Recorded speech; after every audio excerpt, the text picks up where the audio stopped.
नमस्कार छात्रों। आज हम 10वां पाठ देखेंगे ओजोन विघटन का संकट। उसके लेखक है डॉक्टर कृष्ण कुमार मिश्र। तो यहाँ पर विघटन का अर्थ है अलग करना, तोड़ना। ओजोन ओजोन नाम आपको तो मालूम है। ओजोन आपने भूगोल विषय में देखा होगा, पढ़ा होगा। तो देखो लेखक परिचय। डॉक्टर कृष्ण कुमार मिश्र जी का जन्म 15 मार्च 1966 को उत्तर प्रदेश के जौनपुर में हुआ। इन्होंने हिंदी साहित्य में विज्ञान संबंधी लेखन कार्य में अपनी विशेष पहचान बनाई है। आपने बनारस हिंदू विश्वविद्यालय से 1992 में रसायन शास्त्र में पीएचडी की उपाधि प्राप्त की। इन्होंने विज्ञान को लोकप्रिय बनाने और जनमानस तक पहुंचाने का महनीय कार्य किया है। जनमानस यानी जनता का मार्ग, जनता का मान। महनीय का अर्थ है महान। इसके लिए आपने लोक विज्ञान के अनेक विषयों पर हिंदी में व्यापक लेखन किया है।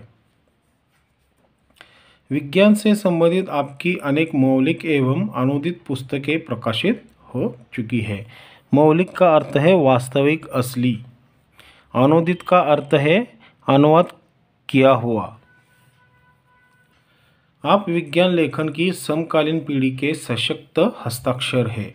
आप मुंबई के होमी भाभा विज्ञान शिक्षा केंद्र में वैज्ञानिक है। समकालीन का अर्थ है एक ही समय, समसामयिक, ऐसा उसका अर्थ है। उनकी प्रमुख कृतियाँ देखो। लोक विज्ञान, समकालीन रचनाएं, विज्ञान मानव की यशोगाथा, जल जीवन का आधार आदि। विधा परिचय। प्रस्तुत पाठ विज्ञान संबंधी लेख है। वर्तमान समय में लेखक का स्वरूप विस्तृत और बहुआयामी हो गया। बहुआयामी का अर्थ है अनेक स्तरों वाला। इसमें विज्ञान, सूचना एवं तकनीकी विज्ञान जैसे विषयों का लेखन भी समाहित हो गया है। समाहित का अर्थ है तय किया हुआ। विज्ञान जैसे विषयों पर अनेक लेख विभिन्न पत्रिकाओं तथा पुस्तकों के रूप में पाठकों के सम्मुख आ रहे हैं, तो ज्ञान वृद्धि में सहायक हो रहे हैं। तो पाठ का सारांश देखेंगे। तो देखो, प्रस्तुत पाठ में लेखक ने मनुष्य की सुविधाओं के लिए किए जाने वाले अनुसंधानों और उत्पादित किए जाने वाले साधनों के कारण पर्यावरण के होते जा रहे ह्रास की ओर संकेत किया है।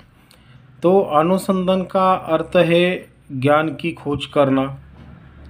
मतलब मनुष्य को सुविधा तो चाहिए, उसके सिवा वो जी नहीं पाता। और जो ह्रास होते, मतलब पर्यावरण का वहाँ पर क्या हो जाता है, ह्रास हो चुका है। मतलब जो मूल्य और कार्यक्षमता में कमी आई है, मतलब जो मानव संपत्ति है उसमें कमी आई है, और इसके कारण पर्यावरण का भी ह्रास वहाँ पर होते दिखाई दे रहा है। वर्तमान समय में ओजोन की परत में छेद होना अथवा परत को क्षति पहुंचना मनुष्य की स्वार्थी प्रवृत्ति का परिणाम है। क्षति का अर्थ है हानि। मतलब देखो, वहाँ पर वर्तमान समय में जो ओजोन की परत है उसमें छेद होने लगा है, मतलब उसको हानि पहुंच रही है। और वो किसके कारण हो रहा है? मनुष्य की स्वार्थी प्रवृत्ति। हमारा काम हो गया, जाने दो, बाकी का छोड़ देंगे। मतलब ऐसी स्वार्थी प्रवृत्ति का परिणाम वहाँ पर पर्यावरण पे होते दिखाई दे रहा है।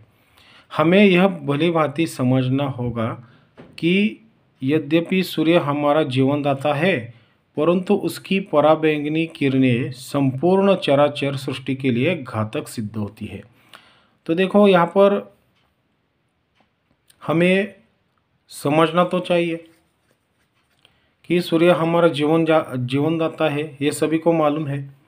परंतु उसकी जो विद्युत चुंबकीय किरणें हैं वो क्या हो रही है, पूरे विश्व को सृष्टि के लिए घातक सिद्ध हो चुकी है। मतलब विद्युत चुंबकीय किरण जो होती है वो पृथ्वी या पर्यावरण विनाश करने के लिए घातक साबित होती है, मतलब सिद्ध होती है। अतः आज यह आवश्यक है कि ओजोन के विघटन को रोकने का हम संकल्प करें और मानव जाति को इस संकट से उबारें। तो देखो यहाँ पर जो ओजोन वायु है उसको विघटन होने से मतलब अलग होने से हमें रोकना चाहिए और यह संकल्प लेना चाहिए। तो देखो हम नया साल आता है तो हम संकल्प लेते हैं कि ऐसा करूँगा वैसा करूँगा। तो उसी की तरह यहाँ पर क्या करना है, हमें एक संकल्प लेना है कि ओजोन को अलग करने से हमें रोकना होगा और मानव जाति को इस संकट से हमें उबारना है। तो ओजोन के बारे में हम जान लेते हैं। ओजोन ऑक्सीजन के 3 परमाणु से मिलकर बनने वाली एक गैस है जो वायुमंडल में बहुत कम मात्रा में 0.02% में पाई जाती है। मतलब बहुत ही कम मात्रा में वहाँ पर वो हमें गैस मिलती है। समुद्र तट से 30-32 किलोमीटर की ऊंचाई पर इसकी सांद्रता अधिक होती है। यह तीखे गंध वाली अत्यंत विषैली गैस है। ओजोन जमीन के सतह के ऊपर अर्थात निचले वायुमंडल में एक यह खतरनाक दूषक है, जबकि वायुमंडल की ऊपरी परत ओजोन परत के रूप में यह सूर्य के पराबैंगनी विकिरण से पृथ्वी पर जीवन को बचाती है, जहां इसका निर्माण ऑक्सीजन पर पराबैंगनी किरणों के प्रभाव स्वरूप होता है।